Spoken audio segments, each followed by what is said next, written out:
जय हिंद दोस्तों, वंदे मातरम। स्वागत है आपका आपके अपने यूट्यूब चैनल ज्ञान भाई अनुज में। दोस्तों, यूपी पुलिस में यूपीएसआई की वैकेंसी का नोटिफिकेशन जारी हो चुका है, जो कंप्लीट नोटिफिकेशन है, जिसके बारे में सब कुछ, जो यूपी पुलिस की भर्ती के बारे में सब कुछ लिखा गया है दोस्तों।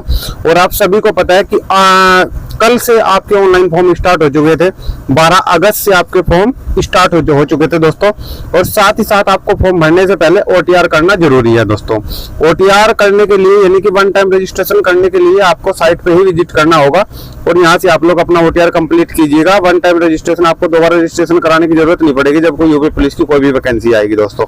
उसके बाद ही आप फॉर्म अप्लाई कर सकते हैं दोस्तों। आज की वीडियो जो संबंधित है वो है जाति प्रमाण पत्र से, यानी कि कास्ट सर्टिफिकेट आपका किस डेट से किस डेट तक चलेगा। अगर आपने उससे पहला बनवाया गया है और पुराना आप लोग लगा दोगे तो निश्चित तौर से आप भर्ती से बाहर हो जाओगे दोस्तों।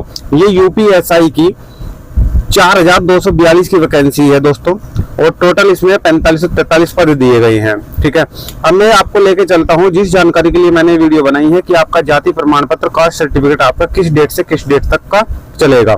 अगर आपने बाई चांस कोई जाति प्रमाण पत्र अभी तक नहीं बनवाया है तो आपको बनवाना होगा दोस्तों, क्योंकि अगर आपका जाति प्रमाण पत्र जो डेट मैं आपको बताने जा रहा हूं उससे पहला है तो वो बिल्कुल भी नहीं चलेगा। अगर आप उसे अब की बार लगा दोगे अपने इस फॉर्म में तो दोस्तों, जैसे ही आपका डीवी होगा, आप परीक्षा भी कंप्लीट कर जाओगे, फिजिकल भी कंप्लीट कर जाओगे, लेकिन जैसे आपका डॉक्यूमेंट वेरिफिकेशन होगा, डीवी होगा, तो आपको बाहर निकाल दिया जाएगा दोस्तों। तो चलिए, सबसे पहले मैं आपको लेके चलता हूँ जाति प्रमाण पत्र की क्या डेट कही गई है और आपको किस डेट से बनवाना है। ठीक है दोस्तों, चलिए।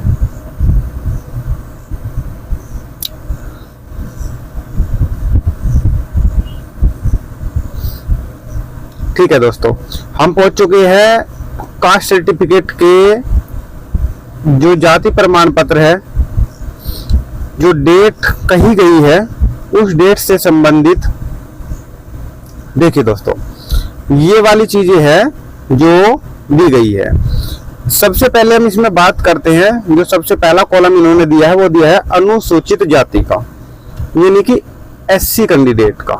एससी कैंडिडेट के लिए इन्होंने कहा है कि किस तिथि से कोई भी तिथि नहीं दी गई है, यानी कि आपका कितना भी पुराना हो चल जाएगा।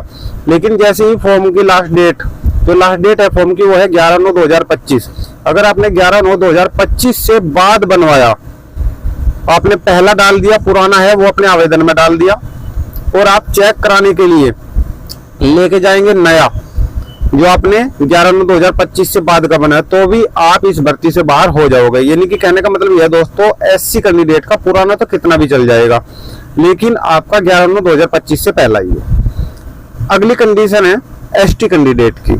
एसटी कैंडिडेट के बारे में जो भी जानना चाहता है कि जाति प्रमाण पत्र किस डेट तक का चाहिए, तो भाई इसमें भी प्रारंभिक तिथि कुछ भी नहीं दी गई है, खाली कॉलम छोड़ा गया, यानी कि पुराना आपका कितना भी चल जाएगा, लेकिन 11/9/2025 से पहला हो। इसके बाद कॉलम नंबर 3 पे चलते हैं। कॉलम नंबर 3 में बताया गया कि ओबीसी कैंडिडेट का अन्य पिछड़े वर्ग से संबंधित जो आप जाति प्रमाण पत्र दोगे तो उससे संबंधित किस तिथि से, यानी कि 1/4/2025 से बाद का ही बना होना चाहिए। यानी कि किस तारीख से, 1/4/2025 से बाद का, यानी कि 1 अप्रैल से 2025 में, यानी कि इसी साल से 1 अप्रैल से बाद का होना चाहिए। और 11/9/2025 तो लास्ट डेट तो सभी के लिए यही दी गई है, जो फॉर्म की लास्ट डेट होती है उससे पहला होना चाहिए। ये है अन्य पिछड़े वर्ग के लिए, ओबीसी कैंडिडेट के लिए। कोई ईडब्ल्यूएस कैंडिडेट है तो ईडब्ल्यूएस के लिए भी बता दूं, ईडब्ल्यूएस के लिए 1/4/2025 यही डेट दी गई है, यानी कि 1 अप्रैल 2025 से बाद का, और 11/9/2025 से पहला होना चाहिए। कोई राज्य कर्मचारी है तो उसका प्रमाण पत्र भी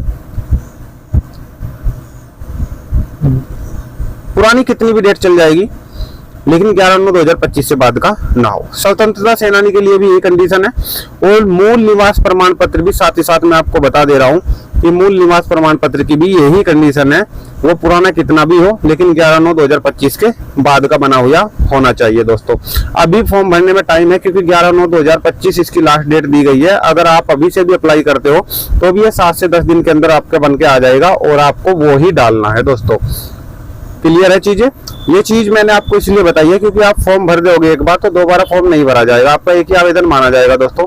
तो इस प्रकार से आपको मैं ये सारी चीजें जो बताई है मुझे लगता है कि ये आपके लिए बहुत ज्यादा बेनिफिशियल होगी, लास्ट तक भर्ती में आपका साथ देगी। दोस्तों आपको लगा है कि हाँ भाई ये जानकारी हमें कुछ फायदा देगी, तो दोस्तों चैनल को आप सब्सक्राइब कर लेना, सब्सक्राइब के साथ साथ बेल आइकन को ऑन कर लेना, ताकि भविष्य में आने वाले हर एक वीडियो का नोटिफिकेशन आप तक पहुंचता रहे। दोस्तों लास्ट तक वीडियो बने रहने के लिए सभी बच्चों को बहुत बहुत धन्यवाद। Thank you. जय हिंद, जय भारत।